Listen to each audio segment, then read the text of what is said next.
The close of 2021 finds Tesla wealthier than ever and, in CEO Elon Musk's case, wealthier than everybody else. The electric vehicle manufacturer notched records for both deliveries and profits this year despite a global chip shortage that decimated supply chains worldwide, effectively kneecapping the rest of the automotive industry's production capacity. We will discuss Tesla's bizarre year of turnover in 2021. 2021 was, without a doubt, a banner year for Tesla's bottom line. The company entered this year having met its 2020 goal of producing 500,000 vehicles, of which it delivered 499,550 to customers, a nearly 133,000 unit increase over 2019.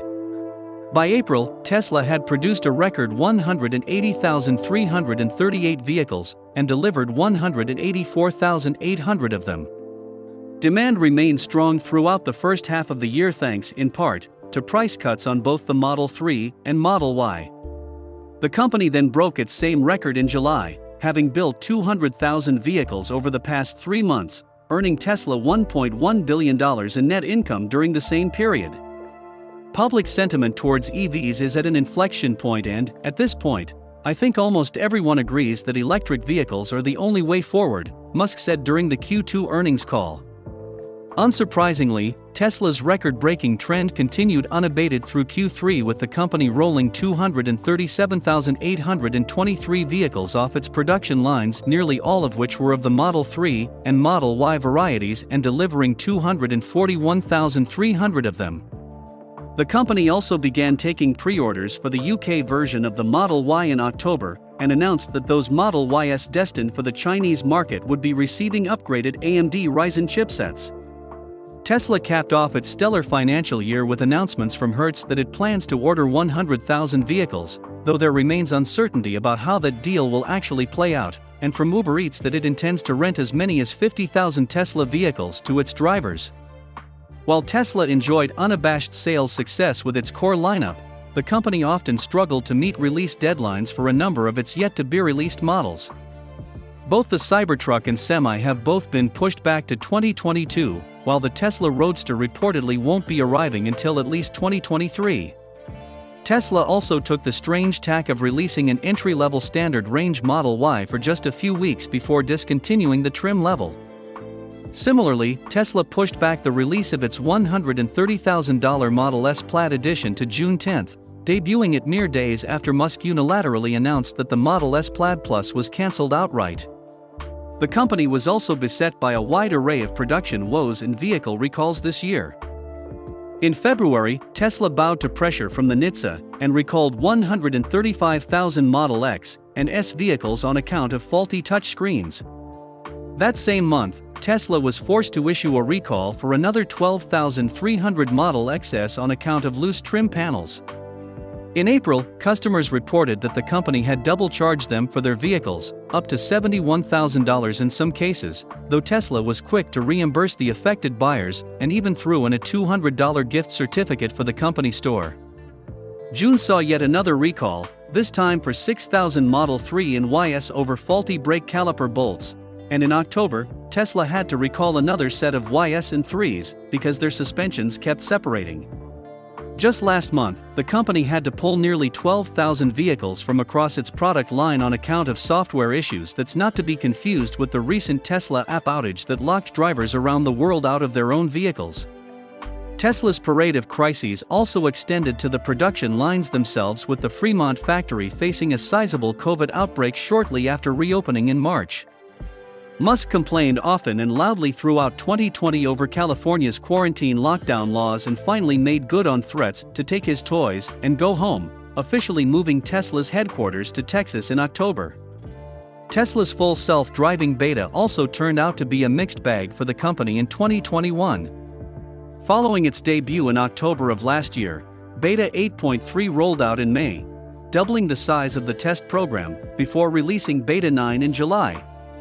Version 9's rollout coincided with a new FSD subscription program charging customers $199 a month, or $99 a month if they'd previously purchased the now discontinued enhanced autopilot feature, assuming they already had the $1,500 FSD computer hardware installed in their vehicle.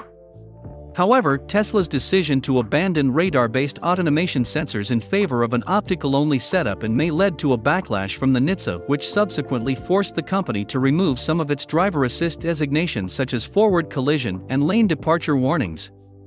In an effort to counter claims that the use of the autopilot feature can cause drivers to become inattentive and less responsive once they resume control of the vehicle, Tesla activated its in-car driver monitoring cameras in late May. And what would a year in review of Tesla be without a look back at CEO Elon Musk's unique brand of shenanigans? Last October, Musk unilaterally disbanded Tesla's PR department, thereby making his personal Twitter account the first, last and only stop for confirmation of the company's decisions. This January, Musk reversed course slightly and, instead of reforming the department, began hiring people to respond to customer complaints made toward him on the social media platform.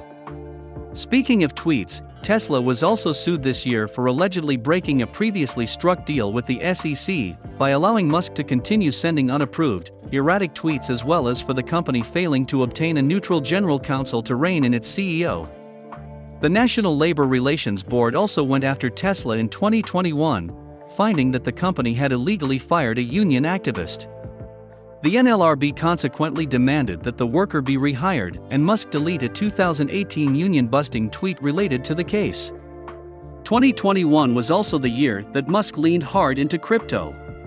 Tesla bought $1.5 billion worth of the stuff in February and briefly toyed with the idea of allowing customers to use the currency to purchase its vehicles, though those plans were quickly canned over concerns about Bitcoin mining's environmental impacts. Musk also took time out of his Saturday Night Live hosting duties in May to crash the value of Bitcoin rival Dogecoin, though his later tweets helped the price of Dogecoin rebound, to a degree. And then there was the whole Tesla robot debacle, which it was literally just an actor in a spandex jumpsuit dancing around while Musk made a bunch of wildly unsubstantiated claims. Looking ahead to 2022, Tesla appears to be on track for continued success. Its Berlin Gigafactory is nearly ready to start production, and is expected to do so by the end of this month, barring any unforeseen setbacks. The company's stockpile of chipsets and aggressive maneuvers to shore up supplies of battery precursor materials will insulate Tesla from many of the production bottlenecks that many other EV automakers are likely to struggle with throughout the new year. However, even with Tesla's record-breaking production figures from the past couple of years, the number of vehicles it delivers annually is still a small fraction of what more established automakers sell. BMW, for example, sold 2.3 million vehicles worldwide in 2020. In the same year, GM sold 2.5 million in the US alone. And as those companies increasingly turn their attention to the EV market, while leveraging economies of scale that Tesla cannot match, Musk's company could soon find itself relegated back to being a niche EV brand rather than an industry titan. That's at the end of the video. Hope you like this video, plus thank you for spending some time with us, and please let us know in the comments section below about the video. A gentle reminder: subscribe to our channel for more content just like this one, and also press the bell icon to get notified about our new uploads.